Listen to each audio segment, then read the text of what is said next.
Welcome to our tutorial on clustering text embeddings. Today we'll learn how to group pieces of text based on their content, focusing specifically on long-form English text. We'll work with some interesting short stories from Project Gutenberg, a website that provides free access to plain text stories. We've chosen stories that fit within our 20,000 token limit for embeddings, making them perfect for our demonstration.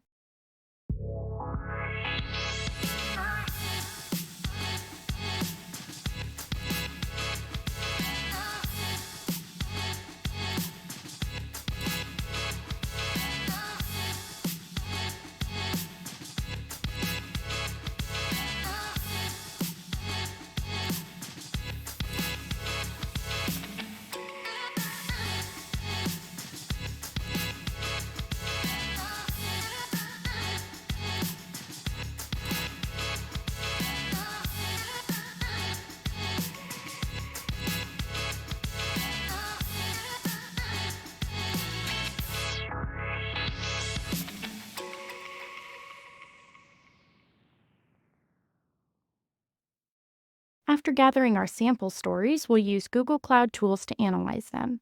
Our main tools will be Google Cloud Storage for storing the files and Vertex AI for creating text embeddings.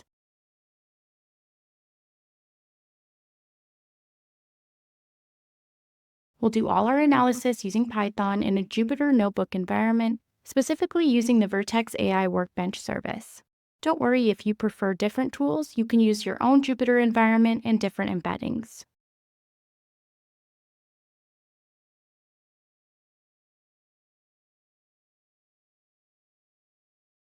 The important part is that we'll use an Embeddings API to make our work easier, allowing us to focus on the clustering process.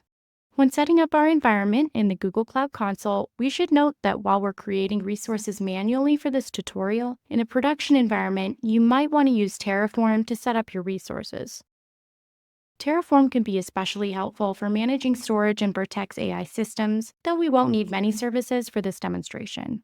Our setup process involves several steps. First, we'll create a storage bucket and upload our text files.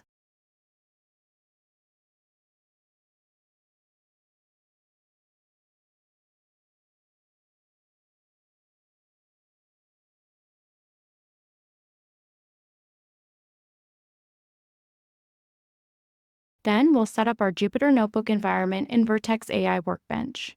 The embedding API setup is very simple. It's what we call a turnkey service, meaning it's ready to use right away. We'll also need to enable the Notebooks API to create our Workbench notebook. If you're working in a new project, it's a good practice to enable all the recommended APIs from the Vertex AI dashboard.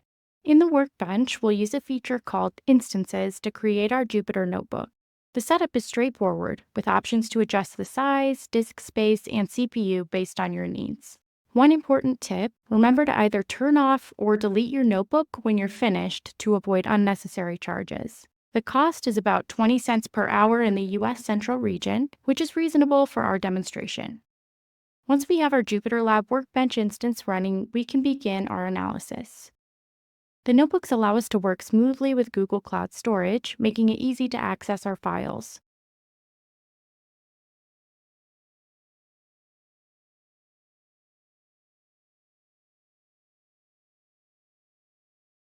We'll store our files in a variable to make them easily accessible in our scripts, and then we'll work on getting vector embeddings for each file.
To generate the embeddings, we'll use the Model Garden page and Vertex AI.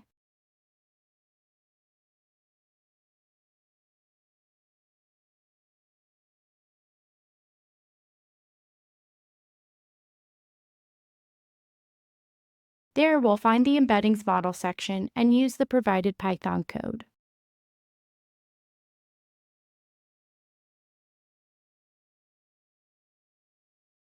When setting up our embeddings, we'll specify clustering as our task type.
We'll need to join our arrays of lines properly to prepare our content for processing.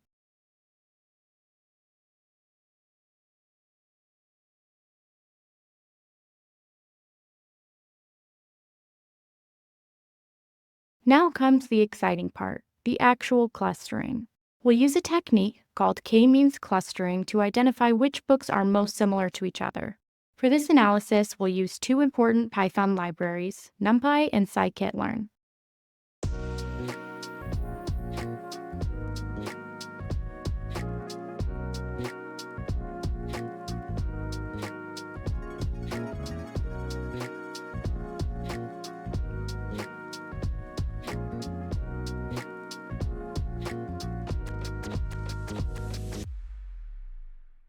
Here's our process. First, we'll collect all our file names and create a NumPy array containing our text embeddings, which gives us a more convenient form for our data. Then we need to determine how many clusters would work best for our data. For this, we'll use something called the silhouette score from Scikit-learn. While we could simply choose a random number of clusters, the silhouette score helps us make a more informed decision based on the data itself.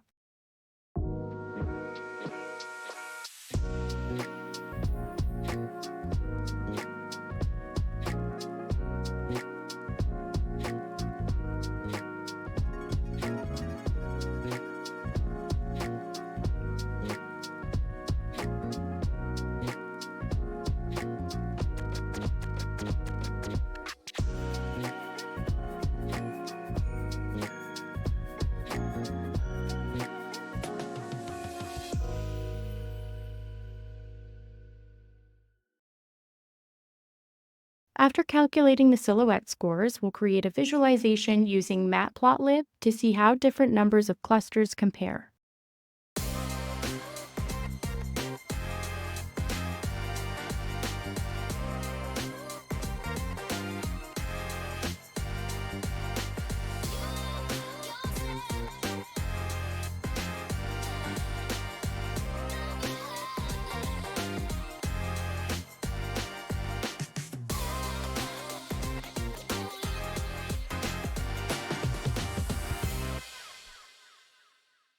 Looking at the scores for 2, 3, 4, and 5 clusters, we discover that 2 clusters gives us the highest silhouette score, suggesting this might be our optimal choice.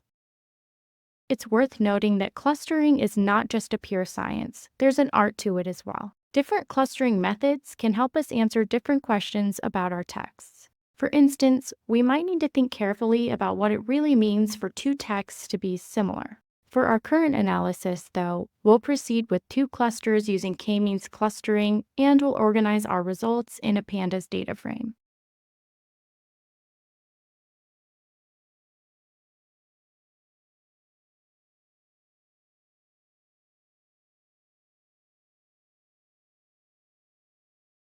The clustering process runs quite quickly since we're working with a relatively small sample size. One of the most interesting findings is about a text called Micromegas by Voltaire.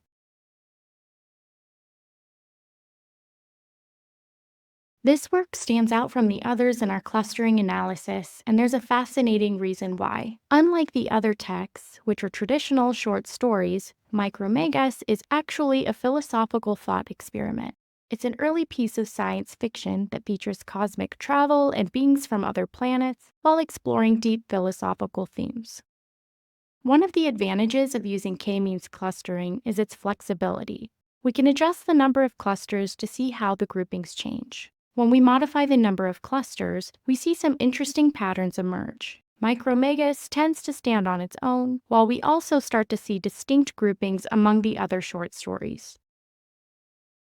For example, we can observe clear differences between Kurt Vonnegut's work and The Red Room by H.G. Wells. The Vonnegut text has an interesting structure that's almost poem-like with minimal descriptions, while The Red Room has a very different narrative structure and thematic elements.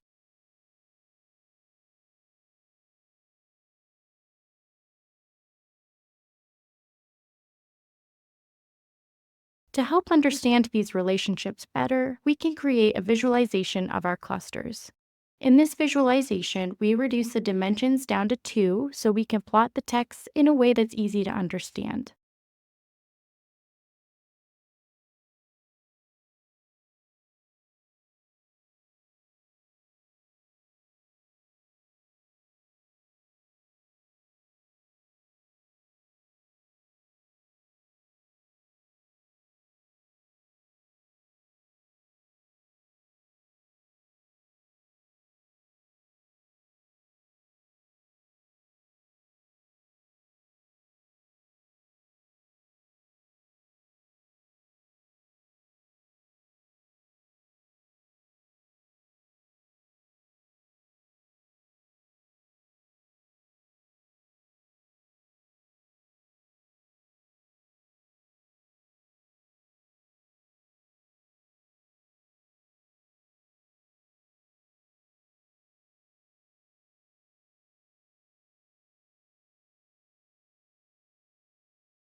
The visualization clearly shows how Micromegas stands apart from the other texts, while the remaining short stories form their own clusters based on their semantic similarities.